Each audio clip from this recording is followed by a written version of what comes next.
Good afternoon, kings and queens, gentlemen and ladies. This is Refined Rose back with another video.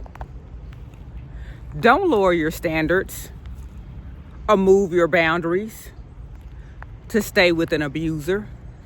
Those are just tests. They already know we're too high vibrational for them. They already know we're out of their league spiritually. And when I say we're out of the league, it's not financially, or it's not always financially. Because sometimes just because somebody matches you financially or they surpass you financially does not mean they are a good match for our spirit. So don't move the goalpost as far as your boundaries. They're pushing your boundaries. They will keep pushing your boundaries until we no longer have any boundaries. Don't let them test your spirit constantly. It's good to test each other's spirit, but if they're constantly testing your spirit and pushing your buttons and making you feel uncomfortable and you're having these gut feelings that something is not right, that's because something is not right. And you don't have to sit there and put up with that. Tell them no. Abusers don't like no. Eventually, if we tell them no long enough in the beginning of the relationship, it's bad to say, but they will move on to the new supply.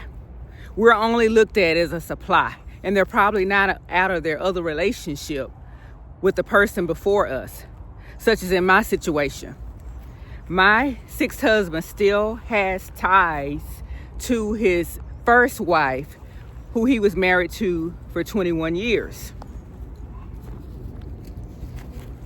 They don't completely end ties with their supply because they may have to go back, and she's still being a supply for him, and she's still around in the picture because he looks like he's boosted up with my income and like he's doing so much better and like he's not the monster that she married, because they're not showing the monster outside of the closed doors.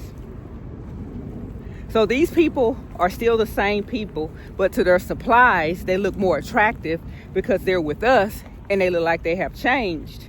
But behind closed doors, they're pushing many of our buttons, trying to provoke a response from us. I have a video out there that says, don't let your abuser, I think it goes something like provoking a response from you. They like good and bad responses. They are drama kings and queens. Stay firm on your boundaries. You set those boundaries for a reason. Don't let them move your boundaries. Don't let them push your boundaries.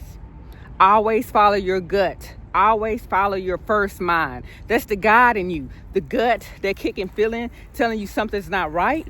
And you're seeing the red flags, or we're seeing the red flags, and we're ignoring them. Well, it's just going to get worse. And it's going to take a toll on us spiritually and mentally.